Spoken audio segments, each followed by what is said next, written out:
హరే కృష్ణ అందరికీ.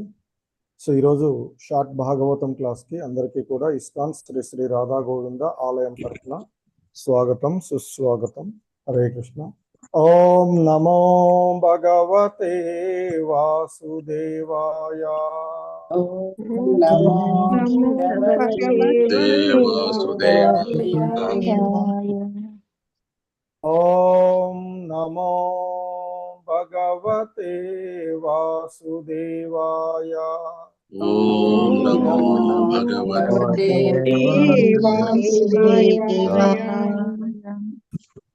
ఓం నమో భగవతే వాసుదేవాయ. ఓం నమో భగవతే వాసుదేవాయ. నారాయణం నమస్కృత్య నరం చైవ నరోత్తమం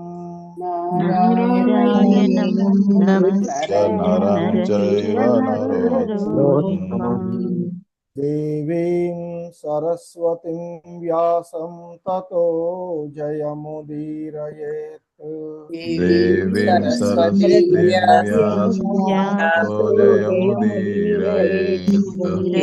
నష్టప్రాయేష్వభద్రేషు నిత్యం భాగవత సేవయా.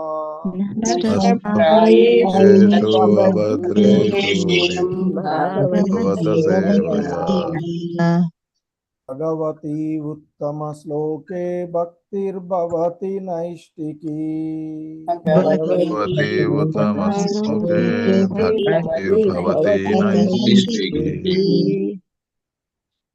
హరే కృష్ణ. హరే కృష్ణ. సో ఈరోజు ఈ క్లాస్లో శ్రీమద్ భాగవతము మొదటి స్కందము 5వ అధ్యాయము అందులో 23వ శ్లోకాన్ని మనము చూడబోతూ ఉన్నటువంటిది శ్లోకము. శ్రీమద్ భాగవతము మొదటి స్కందము 5వ అధ్యాయము 23వ శ్లోకం. అహం పురాతీత భవే అభవం మునే దాస్యాస్తు కస్యాచన వేదవాదినాం నిరూపితో బాలక ఏవ యోగినాం శుశ్రూషణే ప్రావృషి నిర్వివిక్షతాం.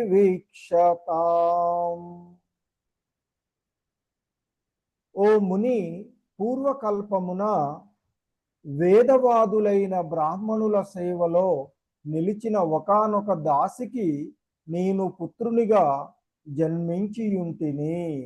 ఒక మారు ఆ బ్రాహ్మణులు చాతుర్మాస్య వ్రత దీక్షయందు ఉండగా వారి సేవయందు నేను వినియోగింపబడితిని అంటూ నారద మహర్షి వ్యాస మహర్షితో చెప్తూ ఉన్నటువంటి విషయం. హరే కృష్ణ. ఓం అజ్ఞానతిమిరాంధస్య జ్ఞానాంజనశలాకయా చక్షుర్మిలితం యేన తస్మై శ్రీ గురవే నమః.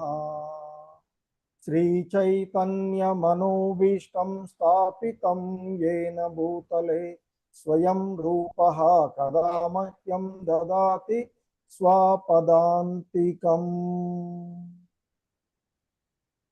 నమో ఓం విష్ణుపాదాయ కృష్ణ ప్రేష్టాయ భూతలే శ్రీమతే భక్తి వేదాంత స్వామినితి నామినే.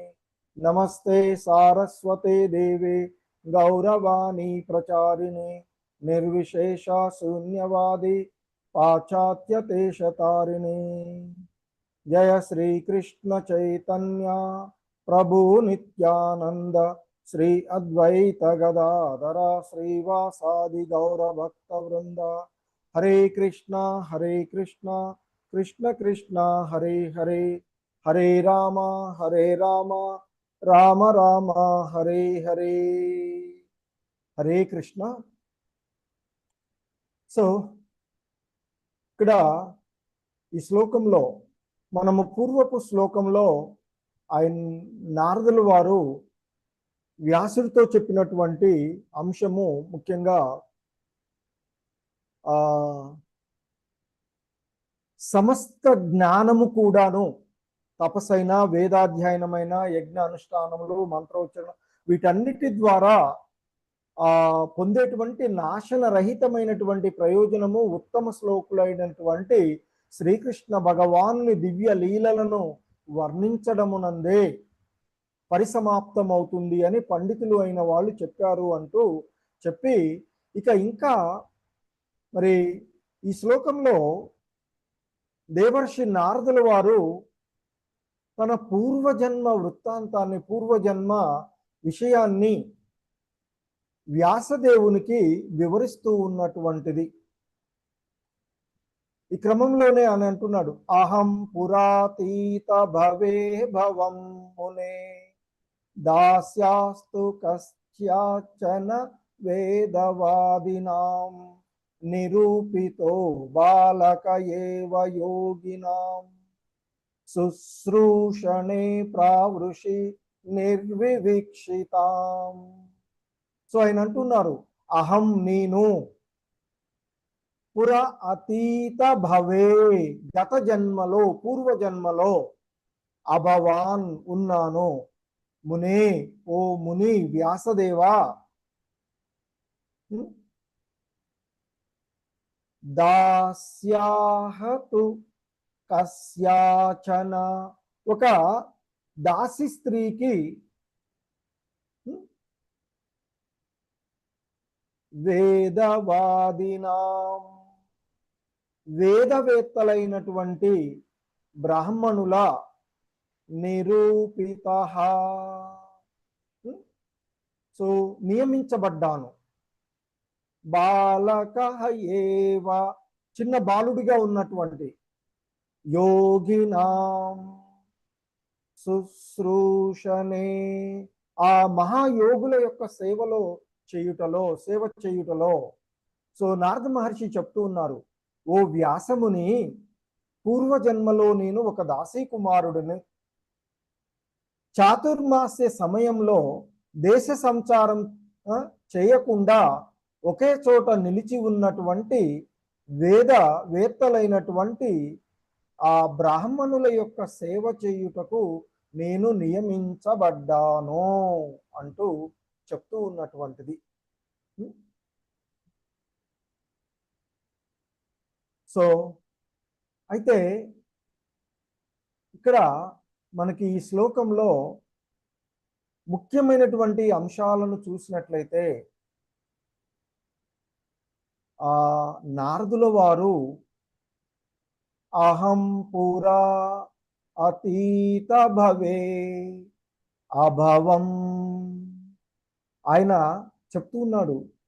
నారదుడు ఎంతో వినయంతో, నారదుడు తన గత జన్మలో గొప్ప కుటుంబంలో కాకుండా ఒక సాధారణమైనటువంటి వేరే వాళ్ళ ఇంట్లో, ఒక బ్రాహ్మణుని ఇంట్లో పని మనిషిగా, దాసీగా ఉన్నటువంటి ఆమెకు దాసీ కుమారుడుగా జన్మించినట్లుగా తను చెప్తూ ఉన్నారు. అంటే ఇక్కడ భక్తి మరియు భక్తుల యొక్క సత్సంగం వలన ఆయన మహర్షిగా ఎదిగారు అనేటువంటి విషయం మనకి ఇక్కడ ఆయన చెప్పిన దాన్ని బట్టి, ఇప్పుడు ప్రస్తుతం ఆయన వ్యాసుల వారుకు ఆధ్యాత్మిక గురువుగా ఉన్నటువంటి ఆయన మరి వినయంతో తన గతాన్ని గురించి చెప్తూ ఉన్నటువంటిది. ఏంటి తన గతం? గత జన్మలో గొప్ప కుటుంబంలో కాకుండా ఒక సాధారణమైనటువంటి బ్రాహ్మణుల ఇంటిలో దాసీగా పనిచేస్తూ ఉన్నటువంటి ఒక దాసీకి ఆయన జన్మించినట్లుగా చెప్తున్నాడు. అటువంటి దాసీ కుమారుడు మరి ఈరోజు ఇక్కడ ఇప్పుడు మహర్షిగా ఉన్నటువంటి గొప్ప మహర్షిగా ఎదిగినటువంటి వాడు. ఏం చెప్తున్నాడు? కారణం ఇక్కడ భక్తి మరియు భక్తుల యొక్క సత్సంగంలో ఉండడం. అంటే శ్రీల ప్రభుపాదుల వారు చాలా గొప్పగా మనకి ఈ శ్లోకంలో చెప్పారు కూడాను. ఈ శ్లోకము శ్రీకృష్ణ భగవానుని భక్తియుత సేవల్లో, అంటే భక్తియుత సేవతో ప్రభావితమైనట్టి వాతావరణం యొక్క మహా అద్భుతం నారదముని చాలా సంక్షిప్తంగా చెప్పాడు. ఎందుకంటే నారదముని యొక్క ప్రస్తుత స్థితి తెలుసు. అయితే పూర్వజన్మలో వేరొక కల్పంలో ఆయన ఒక హీనమైనటువంటి దాసికి పుత్రుడుగా జన్మించాడు. మరి అటువంటప్పుడు దాసీపుత్రుడుగా ఉన్నటువంటి వాడు చక్కగా మరి ఆ విజ్ఞానాన్ని గడించేటువంటి అవకాశమే లేదు అతనికి. అయినా కూడా సంపూర్ణ శక్తినంతటిని ఆయన ఆ భగవంతుని యొక్క సేవలో వినియోగించినందువల్లనే అతడు అమరుడయ్యాడు.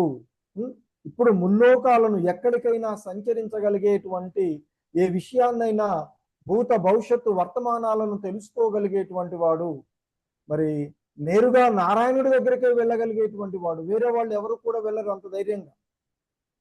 అంతటి శక్తిని పొందినటువంటి వాడు నారద మహర్షి. సో కాబట్టి ఇక్కడ మరి భక్తియుత సేవలో, ఆ భగవంతుని యొక్క సేవలో పరిపూర్ణతను సాధించడానికి కుటుంబ నేపథ్యమే అవసరం లేదు. కాకపోతే ఆ భగవంతునికి పూర్తిగా శరణాగతి అవ్వడము, ఆ భగవంతుని పైన శ్రద్ధ విశ్వాసము, అదే సమయంలో మరొక అద్భుతమైనటువంటి విషయము చెప్తూ ఉన్నది భక్తుల యొక్క సాంగత్వము. ఎందుకంటే నారదుల వారు పూర్వజన్మ స్వ అనుభవంలో చెప్తున్నటువంటిది భగవత్ సేవ కేవలము భగవానుని శుద్ధ భక్తుల సేవతోనే ఆరంభమవుతూ ఉన్నది అనేటువంటిది ఇక్కడ మనకి ఆయన యొక్క స్వీయ ఉదాహరణను ఆయన చెప్పడం ద్వారా ఇక్కడ అవగాహన చేసుకోవలసినటువంటి అంశంగా శ్రీల ప్రభుపాదుల వారు చెప్తున్నారు. అదే విషయాన్ని శ్రీల ప్రభుపాదుల వారు చెప్తున్నారు. భగవంతుడే స్వయంగా తన సేవ కన్నను తన భక్తుల సేవయే అత్యంత ఘనమైనదని శ్రీకృష్ణ భగవానుడు స్వయంగా పలికి ఉన్నాడు అని చెప్తారు. అలాగే మనకి మరి గోస్వాములలో అత్యంత ప్రముఖుడైనటువంటి రూప గోస్వాముల వారు భక్తి రసామృత సింధు అనేటువంటి తాను రచించిన గ్రంథంలో శివుడు పార్వతితో చెప్తూ ఉన్నటువంటి సందర్భంగా కూడా ఒకసారి చెప్తారు. ఏమనంటే, ఓ పార్వతి,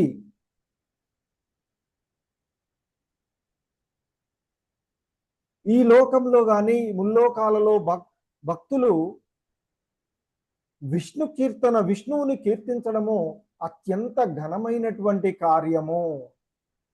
కానీ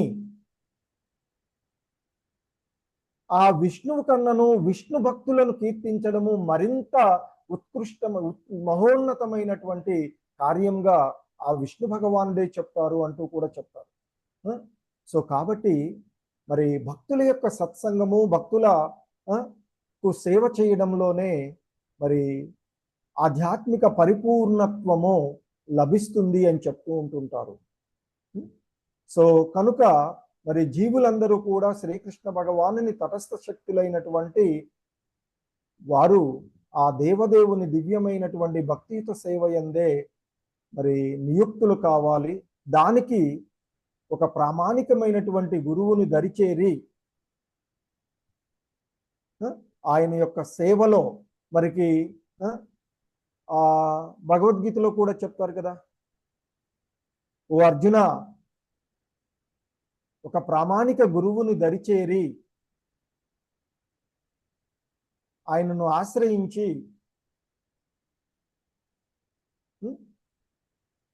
మరి ఆయనకు సేవలు చేస్తూ పరిప్రశ్నైనా మంచిగా ఆయనను అడిగి తెలుసుకోవాలి. ఎందుకంటే ఆత్మానుభూతి చెందినటువంటి అతడు దివ్య జ్ఞానాన్ని నీకు బోధించగలడు అర్జున అంటూ చెప్తూ ఉన్నారు.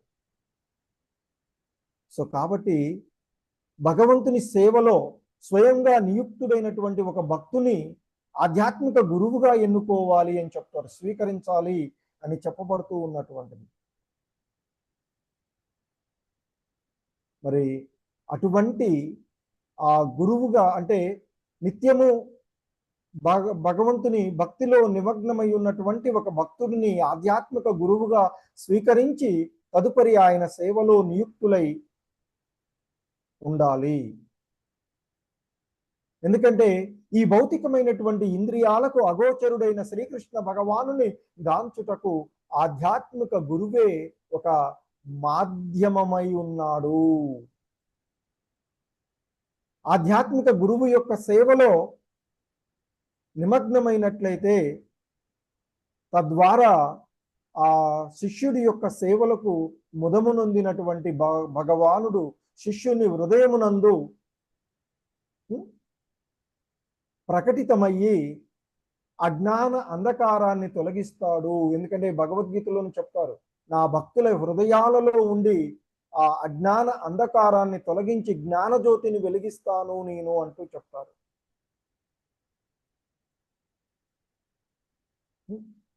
సో ఆ విధంగా మరి భక్తి యోగమునందు మానవ శక్తిని వినియోగించుటయే ముక్తికి మార్గమై ఉన్నది. గురు నిర్దేశంలో మరి భగవానుని భక్తియుత సేవ ఆరంభమైనంతనే విశ్వమంతా కూడా భగవన్మయంగా గోచరిస్తుంది. నిష్ణాతుడైన గురువు సమస్తమును శ్రీకృష్ణుని కీర్తించుట యందే వినియోగింపగలిగినటువంటి కళను సంపూర్ణంగా ఎరిగి ఉన్నాడు. ఆ కారణంగానే అతడు మరి శ్రీకృష్ణ భగవానుని యొక్క సేవకుని కరుణచే మరి ఆ సమస్త ప్రపంచము ఆధ్యాత్మిక లోకంగా శీఘ్రమే మార్పు చెందే విధంగా అతడు తన శిష్యుడిని మలచగలడు అనేటువంటిది చెప్తున్నారు. అలా కాకుండా దేవదేవుని దివ్యమైన భక్తియుత సేవయందు నియుక్తులు కాకుండా మరి ఈ భౌతిక జగత్తు మాయ అంటే ఈ భౌతిక ఇంద్రియ భోగ వాంఛలోనే జీవుడు ఉన్నట్లయితే మరి భక్తియుత సేవను నిర్వహింపకున్నట్లయితే జీవుడి యొక్క స్థితి మాయే అని చెప్తూ ఉన్నారు. సో మరి కాబట్టి ఆ మాయలో చిక్కుకొనకుండా ప్రతి జీవుడు కూడా ఆ భగవంతుని యొక్క భక్తియుత సేవలో నిమగ్నమవ్వాలి అనేటువంటిది ఇక్కడ చెప్తూ ఉన్నటువంటిది. దానికి సాధు సంఘ మహిమ నారదుల మహర్షుల వారి యొక్క దేవర్షి నారదుల వారి యొక్క స్వీయ ఉదాహరణను ఆయన చెప్పిన దాన్ని, ఎందుకంటే మహాత్ముల యొక్క సేవ జీవితాన్ని మార్చగలదు. జన్మ, కులము, సంపదల వీటన్నిటికంటే కూడా సత్సంగమే ఆధ్యాత్మిక పురోగతికి కారణమని మనకు ఈ శ్లోకం తెలియచేస్తూ ఉన్నటువంటిది. ఎందుకంటే ఆయన ఇక్కడ చెప్పబడినటువంటి శుశ్రూషనే అంటూ చెప్పినటువంటి అంటే ఆ సేవ యొక్క ప్రాముఖ్యతను చెప్తున్నారు. నారదుడు కేవలం శాస్త్రాలు చదవలేదు, మరి ఏం చేశాడు? ఆయన మహాభాగవతుల యొక్క సేవలో నిమగ్నమయ్యాడు. సేవ ద్వారా వారి యొక్క కృపను పొందాడు. ఆ కృప భక్తి బీజాన్ని నాటింది. వారు ఆయనకి మంత్రదీక్షను ఇస్తారు కదా. సో సాధువుల సేవ మరియు సత్సంగము ద్వారా సాధారణ వ్యక్తి కూడా మహోన్నతమైనటువంటి భక్తుడుగా మారవచ్చు అనేటువంటిది మనకి ఈ శ్లోకం ద్వారా వివరించబడుతూ ఉన్నటువంటి అంశం. హరే కృష్ణ. జగద్గురు శ్రీల ప్రపాద్కి జై. సో ఇది ఈరోజు ఈ